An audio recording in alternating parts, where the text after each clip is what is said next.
요한복음 5장 19절 20절 한 절씩 교도하겠습니다. 그러므로 예수께서 그들에게 이르시되 내가 진실로 진실로 너희에게 이르노니 아들이 아버지께서 하시는 일을 보지 않고는 아무것도 스스로 할 수 없나니 아버지께서 행하시는 그것을 아들도 그와 같이 행하느니라.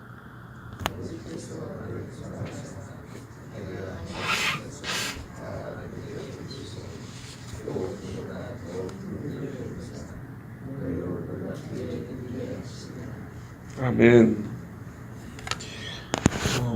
이제 19절부터 이 5장의 마지막 절까지는요, 제가 그동안에 성경을 안 읽은 사람이 아닌데도 불구하고 다시 보면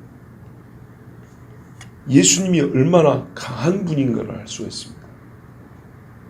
이 많은 오해하는 분들이 있는데 그게 뭐냐면, 이 구약의 하나님은 좀 엄하고 잔인하고 무섭고, 신약의 예수님은 심히 부드럽고 조용하고 온유하고 이렇게 생각하는데 완전히 틀렸다는 것은, 자, 그 전에도 여러 번 말씀드렸습니다.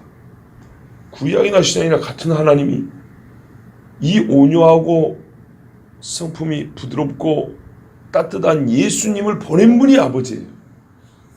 그죠? 그분을 보낸 분이 아버지라고요. 그분이 왜 보내냐 했더니 세상을 이처럼 사랑해서 보냈대요.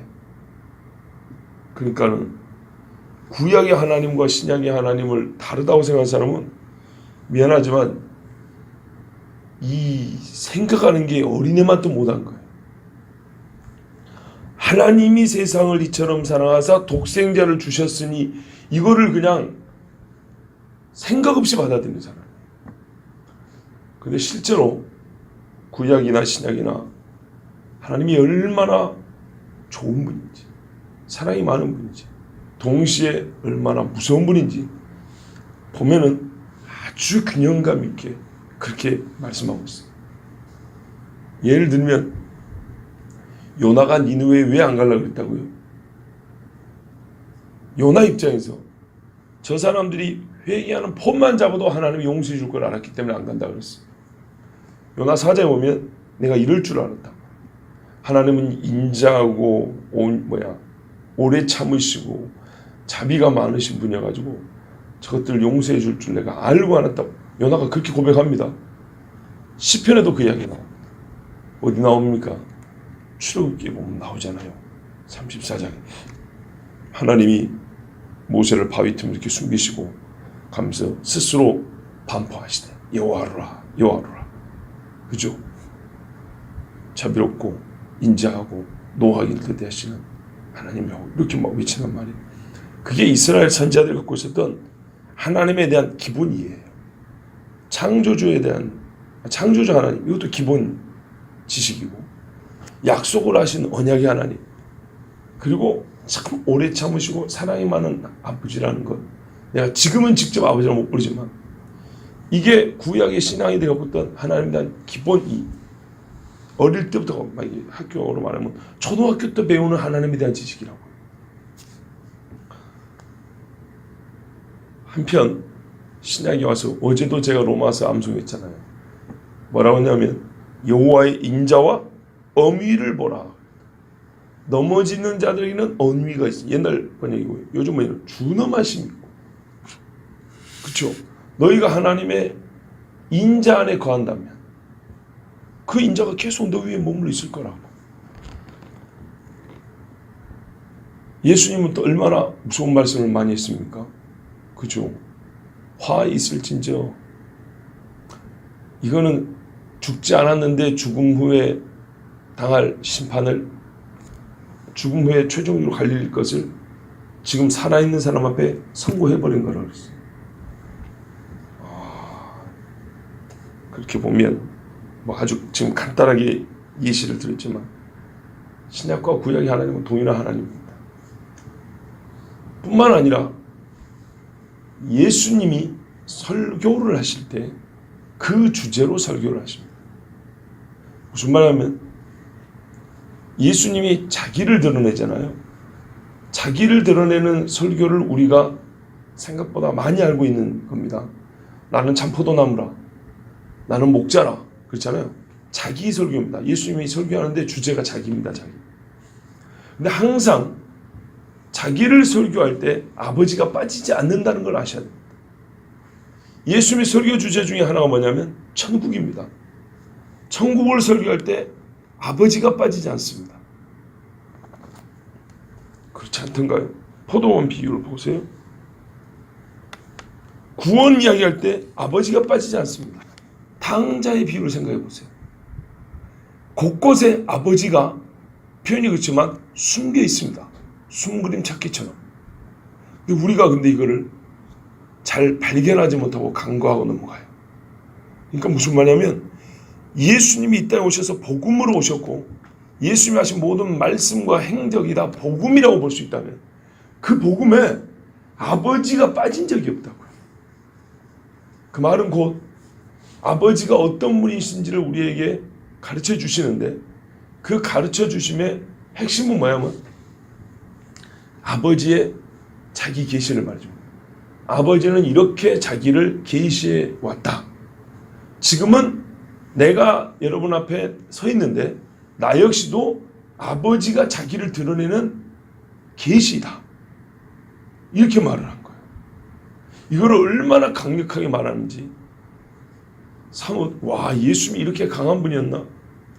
이게 5장이에요.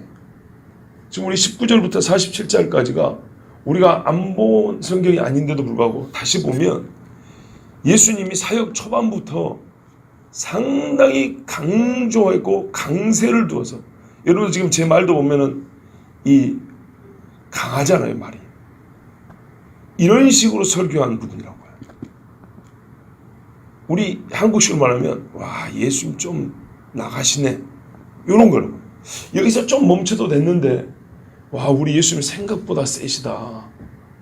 아 저돌적이신데 여기서 그냥 조금 꼭 한번 참았으면 다음 기회가 있을 수도 있는데 이참에 그냥 막 아예 십자가에 나 뭐 박으려면 박아버려라 이런 식으로 예수님 말씀해 버리시네. 이런 느낌이 드는 부분이 바로 지금 19절부터 47절이에요. 주제가 뭐냐면 이 사람들이 당신이 하나님이라고 그랬잖아요.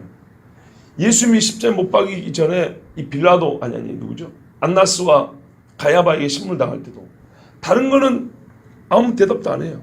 침묵하세요. 도살장으로 끌려간 어린 양처럼. 그런데 네가 유대인의 왕이냐? 자기가 누구냐를 드러내는 데는 반드시 말씀해요. 왠지 아십니까? 기분 나빠서만이 아니에요. 이것을 말을 해야 지금 자기를 심판하겠다고 쓰이는 이 가당치 않은 인간들조차도 예수님을 십자가에 못 박으려고 하는 이들조차도 구원의 기회가 있는 거예요. 모든 사람에게 예수님은 자기를 드러내 주었거든요. 구원의 기회를 공히 주는 거예요. 나를 채찍질하고 침뱉고 뺨 때리는 너희에게조차도 내가 구원의 기회를 주는 거예요. 나 유대인의 왕이다. 뺨 때리는 너에게 내가 들려준다. 나 유대인의 왕이다. 나 메시아다. 얼마나 감사합니까? 그래서 자기를 가르쳐 주는 거예요. 그래서 예수님은 십자가에 못 박히기 전 또는 십자가에 못 박혀서도 마지막까지 자기가 메시아라는 것을 숨기지 않았어요. 이것만큼. 근데 항상 이 사실을 말할 때 빠지지 않는 것이 아버지였어요. 왜냐하면 어제 우리 아담 이야기했지만 역사적으로는 아담 없이 그리스도가 없지만 모두 언약적으로는 언약의 당사자인 아버지 없이 그렇죠? 언약의 성취는 아들이 없는 거예요.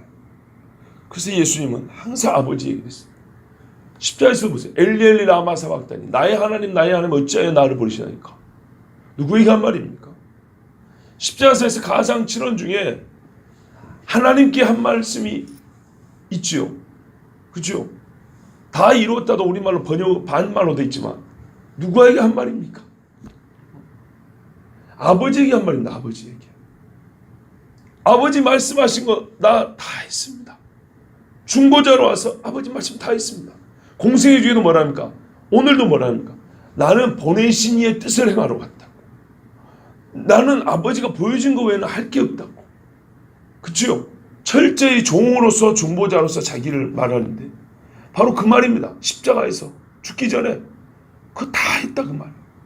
아버지가 보내신 뜻, 아버지 앞에 내가 보고 배운 거 그러니까 이 보고 배운 게 어때만 우리 학습이라는 게 아니고 해야 할 것을 아버지가 보여주셨단 말이야. 너 가면 이런 일 해야 된다는 거. 그걸 다 완성했다라고. 이걸 사람한테 세상에만 선포하는 게 아니라 하나님께도 말로 들면 보고한 겁니다. 다 있다고. 그러니 어떻게 해요? 아버지여 내 영혼을 아버지 손에 의탁하나이다. 어이구 벌써 3얘기 나왔네. 그럼 거기서 듣고 있는 사람들이 예수님 혼자 중얼거린다고 생각했겠습니까? 아니죠. 하나님께 대화하는 걸 보면 그 어떤 인간도 이런 식으로 말할 수 없어요. 나의 하나님 나를 버리신다니까. 유대인 중에 죄 많은 사람도 이렇게는 기도 안 해요. 버림받는 게 무서워서라도. 다 이뤘다. 누가 뭘 다 이뤄요. 자기들이 보이는 십자가 저주받은 사람이 아버지여 내 영혼을 아버지 손에 의탁하나이다. 말도 안 되는 소리죠. 그러나 이게 예수님이 그 순간 아버지와의 관계를 드러냄과 동시에 아버지와의 관계란 말은 곧 그 관계 속에 계신 아버지와 나를 이 세상에 계시하는 그런 말씀이었어요.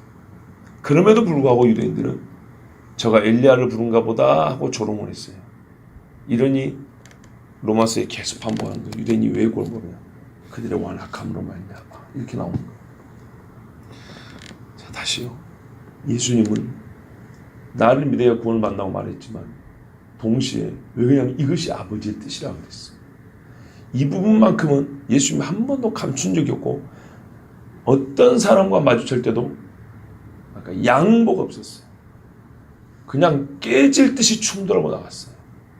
그렇게 강한 분이었어요. 다시 말하면 예수님이 그렇게 나가셨다는 것은 이 주제에는 우리 그리스도인이 이 땅에 살면서 절대로 사람들에게 양보해서는 안 될 부분이고 말 그대로 내가 여기서 그냥 죽어버리겠어. 이렇게 충돌하고 나가야 될 부분이 뭐냐면 예수님이 누구냐 이거죠. 아버지가 누구냐? 하나님이 누구냐 이거죠. 여러분 이거는요 세상에 어떤 좋은 것들 갖다 발라놔도 이게 온전하지 않으면 하나님 앞에는 불과 유황물밖에 없는 거예요. 아무리 미안하지만 개떡같이 산 인간이라도 하나님은 나의 아버지십니다. 예수님이 나의 구원자입니다. 나를 불쌍히 여기소서. 십자가 편의 강도를 보세요. 그 사람의 인생 끝이 그거예요. 그렇지만 주여 나를 뭐라 합니까? 아버지 주의 나라에 임하실 땐 주의 낙원에 임하실 땐 나를 기억하소서. 이 한마디에 그 신앙 고백에 말씀드렸잖아요. 뭐 볼 게 있어야지. 지난 하나 같이 깨댕이 먹고 죽어가는 입장에서 그렇지 않습니까? 기적을 행할 때 아니라고 했어요. 죽은 사람을 살릴 때도 아니고 오병이의 기적을 맛본 것도 아니고 이 사람은 떡 한 조각 얻어먹은 적이 없어요. 같이 피 흘리면서 나보다 더 비참하게 죽어가는 사람을 보고 신앙 고백했다는 거 이거는 최상급의 신앙 고백이에요. 그러면 어떻게 돼요? 주님이 누군지를 알면 그를 믿고 고백을 하면 이 고백 한번 하면 숨쉬기도 어려운데 이렇게 박혀가지고 이러면서 겨우 이게 한마디 내뱉는 거라고. 우리말로 하면 이 사람은 할 거 다 한 거예요. 십자가에서 그 말은 거예요. 믿음의 표현 할 거 다 한 거라고. 그랬을 때 그 사람은 예수님이 진실로 내가 내 이름이 네가 오늘 나와 함께 낙원에 있으리라. 예수님이 이렇게 말씀했어요. 바로 이 지식 이거는 우리 주님이 세상 사람이 아무리 입을 막으려 해도 무조건 선포해야 됐던 메시지고 그 무엇보다 강하고 그 무엇보다 또렷하게 당장 죽임을 당할 한이 있더라도 외쳐야 될 말씀이었어요. 그게 지금 여러분 우리가 일반적으로 갖고 있는 이 세상 사람들이 일반적으로 갖고 있는 이미지와 달리 주님이 바로 이 19절부터 보여주는 아버지와 아들의 계시예요. 아버지가 이런 분이고 아들이 이런 분이다. 그것이 어떻게 하면 두 분의 관계로 동시에 계시가 됩니다. 예수님이 아주 저돌적으로 충돌해 나가시죠. 진짜 나팔을 세상에 울리는 그런 식으로 외치는 예수님의 자기 계신 말씀 오늘부터 우리가 읽습니다. 서로 좀 길지만 이렇게 이해를 가지고 선 이해를 가지고 배경을 좀 우리가 알고 있어야 19절부터 47절이니까 앞으로 몇 날 며칠 드려야겠지요. 예, 전체적으로 개인적으로 한번 읽어보실 때도 이게 이해가 됩니다. 자칫 날마다 한 구절 한 구절 있다 보면요 더 큰 맥락을 놓치는 수가 있어요. 어제 아담 이야기도 어제 로마서도 마찬가지입니다. 우리가 맥락을 본다는 것은 한 구절을 깊이 본다 보면 앞뒤를 잃어버린 수가 있거든요. 근데 맥락이라는 것은 꼭 앞뒤를 말한다기보다는 사이즈로 보면 우리가 수학에서 보면은 전체 집합이 있고 부분 집합이 있죠. 부분이 있죠. 그런 것처럼 전체 중에 부분이에요. 그러니까 앞뒤 가운데로서 맥락을 읽는 것뿐만 아니라 전체 중에 들어있는 일부로서 그걸 읽을 수 있다고. 고래를 잡아놓으면 한꺼번에 못 먹잖아요. 부분적으로 먹죠. 고기가 참 맛있네. 예, 참치도 큰 거 잡아놓으면 와 맛있네. 근데 이거 소고기인가? 그런 맛이 나는 데가 있거든요. 또 어떤 거는 비리네. 또 어떤 거는 생선 맛이 나는 데가 있고 여러 군데가 있어요. 그래서 그 부분만 먹으면 이게 무슨 고기인가? 저 고기인가? 이 고기인가? 그런데 한 서너 걸음 뒤로 이렇게 물러서서 보면 참치 머리와 꼬리가 보인다고요. 한 10걸음 뒤로 가면 고래 머리하고 꼬리가 보인다고요. 아 이게 고래고기였구나. 이게 참치고기였구나. 전체 안에서의 그 부분이 보인다고. 성경이 그래요. 이렇게 한 구절 한 구절씩 보다가 갑자기 좀 문맥이 좀 이상하네. 또는 왜 이런 단어가 갑자기 나왔을까? 이 이야기는 좀 어울리지 않은 것 이러면 전체에서 봐야 돼요. 앞뒤로도 보지만은 앞뒤로 봐도 잘 안 보이는 경우는 몇 걸음 몰라서 통으로 보면 돼요. 이 전체가 지금 무슨 이야기를 하고 있지? 아, 이 이야기를 하고 있는 중이지. 그리고 그 부분 오늘 이걸 한두 구절을 딱 보면 다시 이해가 되는 거예요. 이게 이제 읽는 방법 중에 하나예요. 그러니까 지금 19절부터 47절까지는 예수님이 한마디로 뭐냐면 나 하나님이다라는 주제로 말씀을 하는 거예요. 이 대주제 안에서 한 구절 한 구절을 읽어야 된다 이 말입니다. 그런데 이 대주제를 말씀할 때 항상 예수님은 뭐 쳤다고요? 나 하나님이다를 말할 때 나 하나님이라 할 때 하나님이 누군지 알아야 될 거 아니에요. 그죠? 나는 지금 보이는데 하나님이 누구다를 항상 같이 말한다는 거예요. 아시겠죠? 이게 대주제는 예수께서 주장하시길 나는 하나님이요 하나님과 동등되다를 말씀하시는 게 19절부터 47절이고 이거를 말씀하실 때 예수님의 태도와 마음은 매우 저돌적이고 충돌적이고 강하고 한치의 양보가 없는 우리의 생각에는 일반인들이 갖고 있는 이미지와는 달리 예수님이 와 이렇게 무지막지한 분이었나 할 정도로 그렇게 밀어붙인다 이 말이죠.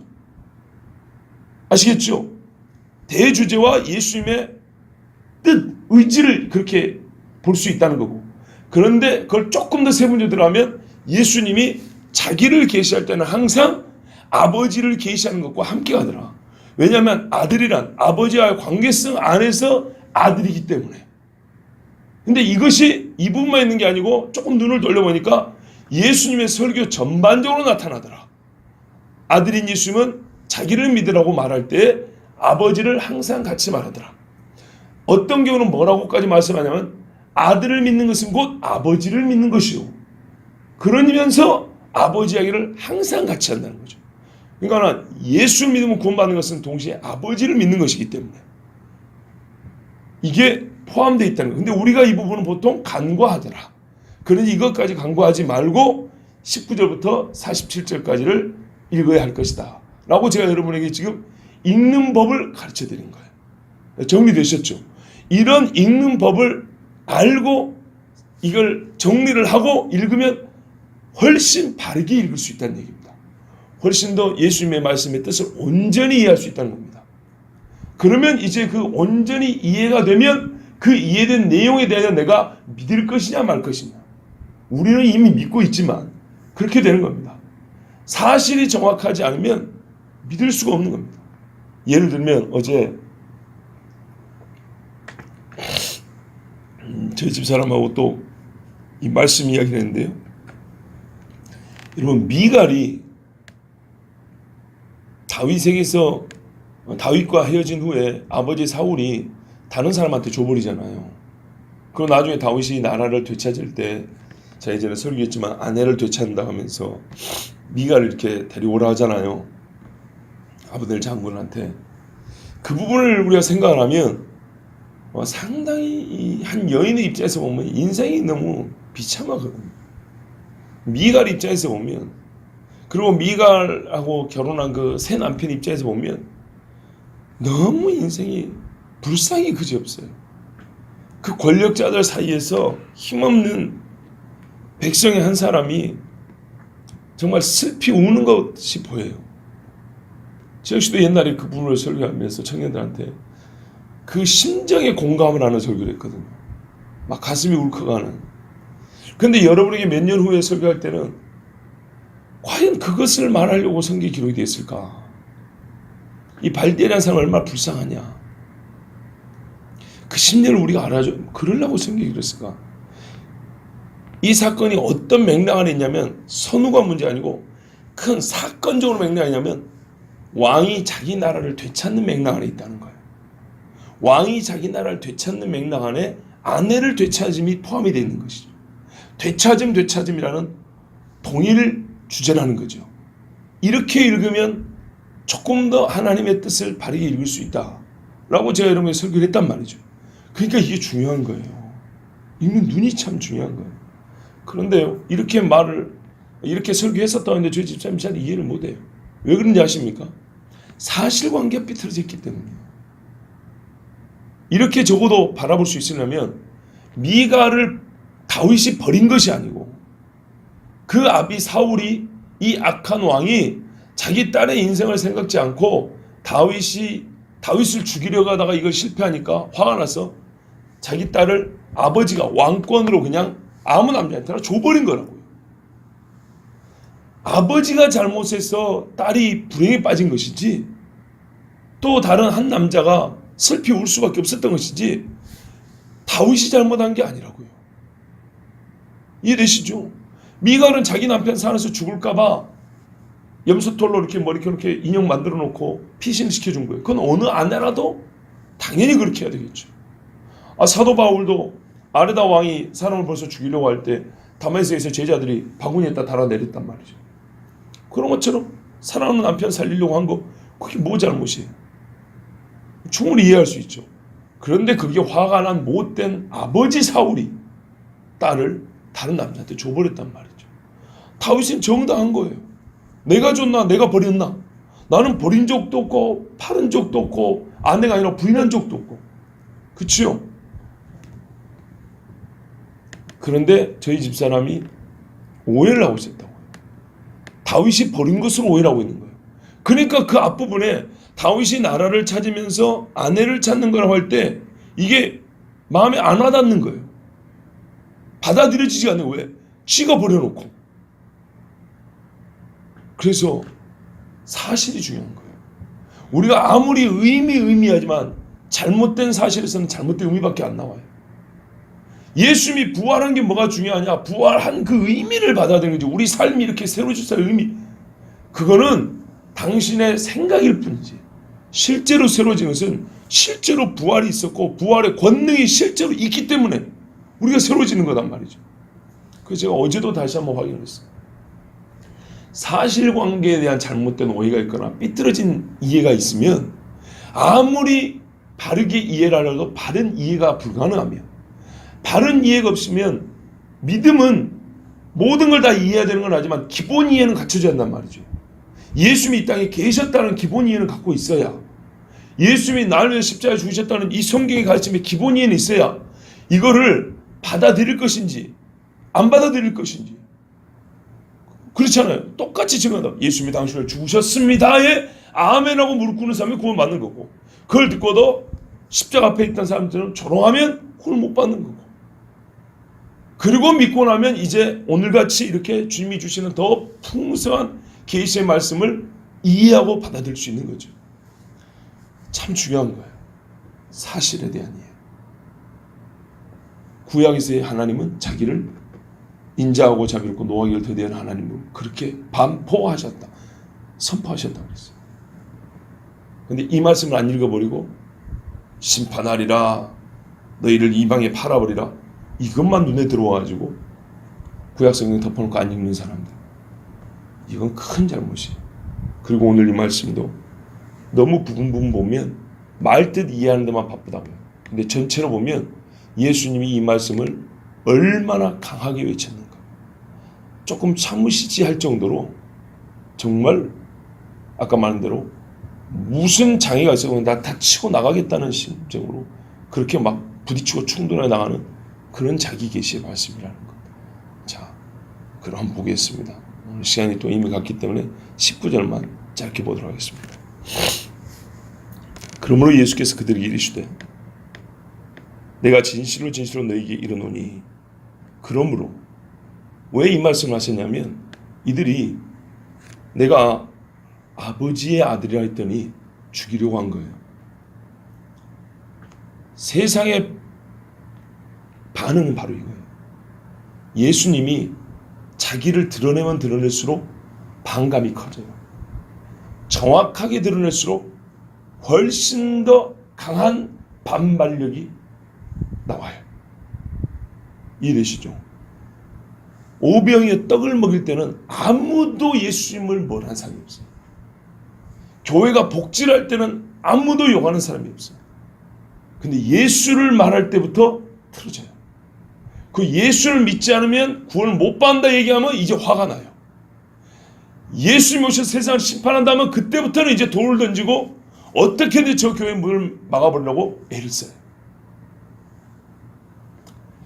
예수님이 뭔 말을 하면 죽이려 하면 나 메시아 나오면 돌 던지라고 그러고 나 하나님의 아들이라 하면은 돌 던지려고 그러고 그렇죠? 왜 안식일 규정에 오겠다고 또 죽이라고 그런지 아십니까? 당시 랍비들이 성경 외에 자기들이 만들어 놓은 랍비 율법이 3,000가지예요. 엄청나죠? 그걸 요약한 게 613가지 할라카라고. 그 중에 만 300개 정도가 안식일 규정이에요. 아시겠죠? 그럼 예수님이 여긴 안식일 규정이 한두 가지가 아닙니다. 600개 중에 3,000개 중에 요약판이 600개인데 600개 중에 반이 안식일에 대한 거예요. 그러니 랍비들 입장에서 볼 때는 자기들이 말하는 자기들의 생각에서는 율법의 반을 예수님이 오늘 어겨버린 거예요.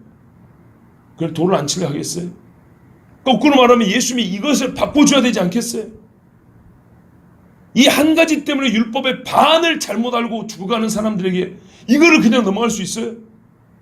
38년 병든 게 문제가 아니고 하나님의 말씀은 반을 뒤집어 갖고 알고 믿고 가르치는 자들에게 이들의 생명이 지금 어쩌냐 이 말이에요. 그러니까 예수님이 목숨을 걸고 지금 말한 거예요. 안식일이 뭔지, 왜 안식일은 내가 일을 할 수밖에 없는지 아시겠죠? 목숨을 걸고 목을 끊으려고 한 사람들에게 목숨을 걸고 말씀하는 거예요. 그러니 이게 충돌이 일어나고 그러니 이게 서로 어떻게 해요? 상호 간의 반발력이 아주 크게 이렇게 뻥뻥뻥 부딪히는 거예요. 한쪽에서는 예수님 죽이려 하는데 죽이려는 사람들 앞에 입을 다물고 있어야 되는 건데 예수님이 입을 열어서 이렇게 길게 말을 했단 말이에요. 그러니까 이게 뭐예요? 세상에 이런 강한 충돌이 어딨냐고요. 우리도 세상 살면서 저 사람 한마디 하면은 막 그냥 막 쏘아붙이는 사람이야. 그럼 어떻게 해요? 안 싸우려면 가만히 있어야 되죠. 다음 기회를 노리든지. 그런데 그 자리에서 입을 열어서 그래 한번 해보자고 말을 해버리면 어떻게 해요? 속된 말로 네 죽고 나 죽 거잖아요. 그러니까 이 순간이 그거 아니에요. 지금 죽이겠다고 한 사람들 앞에 예수님이 입을 다무는 게 아니고 입을 벌려 이렇게 길게 말을 해버렸다고요. 그것도 주제가 뭐예요? 나 하나님의 아들이라고. 자기를 죽이려고 하는 그 주제에 대해서 이렇게 크게 자기 변론을 해버렸단 말이에요. 그러므로 예수께서 그들에게 이르시되 그것도 내가 진실로 보세요. 이건 예수님이 가장 강조할 때 쓰는 표현이에요. 아멘 아멘. 너희에게 이르노니 나를 죽이는 너희에게 이르노니. 지금부터 잘 들으라는 거예요. 아들, 어이구 요 이야기만 안 해도 될 건데 이게 천막이죠. 아들이 아버지께서 하시는 일을 보지 않고는 아무것도 스스로 할 수 없나니 봤답니다. 나 아버지를 봤다는 겁니다. 아버지께서 하시는 일을 봤다는 것은 아버지를 직접 봤기 때문에 이런 말을 하는 거예요. 나 아버지를 직접 본 아들이라. 보니까 아버지가 이런 일을 하시더라. 안식일에 너희는 못 봤지? 너희 육안으로 갖고는 못 봤을 거야 아마. 나는 아들이기 때문에 이 말이 뭐냐면 아버지의 일을 봤다는 것은 이 아버지의 일은요 지금 한시적 요약이라는 거 창조 때부터 그 이야기하는 거예요. 나는 처음부터 아버지가 이 세상을 향하여 어떤 일이 오는지 내가 처음부터 다 봤거든. 그러니까 이 말은 나 창조주란 말이 들어있는 거예요. 자문의 말씀과 같이 나중에는 창조자가 되어 하나님께 창조될 때 그 옆에 있었으며 요한복음 어떻게 해요? 태초에 말씀이 계셨어요. 이 말씀이 하나님과 함께 계셨으니. 그죠? 바로 이 선언이에요. 내가 아버지 일을 봤다고. 어느 때 어느 한때가 아니라 항상 아버지 일을 봤다고. 이 말은 곧 나는 아버지를 봤고 아버지가 일하시는 그 처음부터 내가 함께 있었다 이런 말이에요. 그리고 내가 그걸 봤기 때문에 나는 꼭 본 그것을 행하느니라. 무슨 말씀 아시겠죠? 애가 엄마가 밥하는 걸 보니까 밥을 해도 꼭 물 양을 맞출 때도 꼭 자기 엄마처럼 맞춘다고. 그래서 엄마가 밥을 잘 태우면 딸도 맨날 씻겨서 밥을 그만큼 태운다고요. 불려줄 때 엄마 하는 거 보고 한다고요. 예수님이 지금 이렇게 하는 거는 아버지가 창조 후에 지금까지 세상을 다스리고 사람들을 해오신 그 마음과 그 행사, 손에 하는 일을 그걸 그대로 지금 너희 육이 볼 수 있도록 내가 지금 보여준 거라 이 말이에요. 내가 아무것도 보지 않고는 할 수 없다. 이것은 내가 아버지와 함께하고 동등되다는 말과 동시에 나는 또한 종이다 그 말이에요. 내 신적 권위가 동등하나 나는 이 땅에 지금 육을 입고 온 종으로서 그 아버지가 이 일을 하라고 분부한 것 아시겠죠? 나는 그것을 그대로 할 뿐이다. 그러니까 너희가 나를 막는 건 아버지의 뜻을 막는 것이다. 아버지를 대지하는 거야 이런 말이에요. 봐보세요. 딸이 아까도 말했지만 엄마하고 똑같이 하는 것이 자기가 똑같이 하고 싶어서 또는 습관돼서 똑같이 하는 게 있고 어떤 건 엄마가 그렇게 시켜서 똑같이 하는 경우가 있어요. 예수 말씀이 이런 뜻이에요. 자기는 자기 뜻으로도 아버지의 뜻을 그대로 행할 수 있지만 봤기 때문에 아들로서 그런 마음이 있지만 아버지가 그렇게 하라는 거예요. 꼭 이대로 하라고. 그래서 이렇게 왔다는 거예요. 우리가 히브리서 시편에 보면 아버지가 그 아들을 자기 뜻대로 기뻐하신 뜻에 맞게 아들을 보냈다 이렇게 돼 있거든요. 그죠? 이사야 분명히 나와요. 아버지의 뜻이 뭐냐면 아들을 보내서 유월절 어린 양으로 죽기까지. 그래서 우리를 주의 사랑이 아버지의 뜻이라고 했다고요. 올소이다 이렇게 된 것이 아버지의 뜻이니이다. 그러니까는 지금 이 순간 뭐냐면 하나님과 동등되다는 자기 선언님과 동시에 나는 이 땅의 중보자로서 철저하게 하나님의 종으로서 아버지의 말씀대로 지금 행한 것 뿐이니 너희가 지금부터 내 말을 듣지 않고 나에게 대적하는 것은 곧 아버지를 대적하는 것인 줄 알라 이런 말이에요. 아무것도 할 수 없다. 이미 자기가 아버지와 같다고 얘기해놓고는 아무것도 할 수 없다는 것은 나는 아버지의 아들, 종이다 이 말씀을 하신 거예요.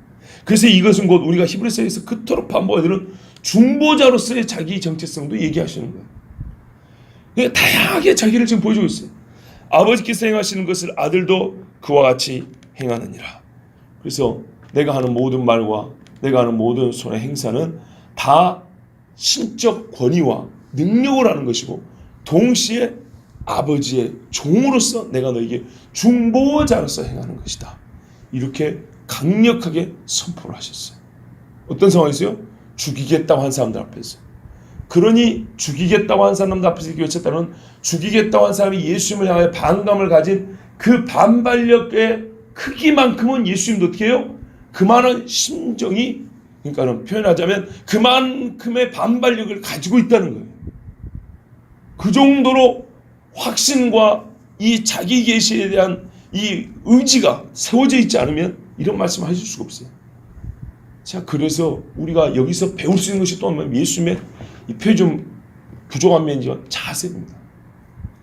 예수님의 자기 계시 성경 어디에도 예수님이 이것만큼은 분명하고 단호하게 말했어요. 그래서 그리스도를 믿는 신자는요 다른 건 몰라도 예수님이 누구시냐 예수님은 누구신가 이 찬송 이 내용을 선포하고 말할 때는요 절대로 물러서면 안 돼요. 내가 예수님 솔직히 잘 몰라도 조약돌 하나도 괜찮아요. 골리앗의 다른 데 아니라 발도 아니라 머리를 보고 던지는 거예요. 그때 하나님이요 그 작은 것이요 골리앗을 쓰러뜨려 넘어지게 하는 거예요. 그런데 조약돌 하나도 뒤에 감춰버리고 뒷짐지고 가만히 있으면 하나님 역사 안 합니다. 그렇죠? 우리가 이제 예수님의 이 엄청난 자기 계시의 말씀을 읽을 최소한의 준비를 갖췄습니다. 그리고 그 전체 주제를 이미 이 한 절을 통하여 알게 됐습니다. 이제 앞으로 며칠 동안 이 어미하고 또한 풍성한 예수님의 자기 계시. 어떤 신학자도 기독론이니 신론이니 어떤論자를 붙이잖아요. 우리가 예수님이 직접 가르쳐 주신 예수가 누구신가, 아버지가 누구시고 성부와 성자는 어떤 관계이신가, 그분들이 무슨 일을 하신가에 우린 예수님을 통해 직접 최고의 선생님께 직접 배우게 될 것이니 기도하시고 사모하는 마음으로 함께 계속 읽어나가고 들으시길 바랍니다. 기도하겠습니다. 하나님 아버지 감사합니다. 오늘도 우리가 예수님의 자기 선언을 보게 하여 주시고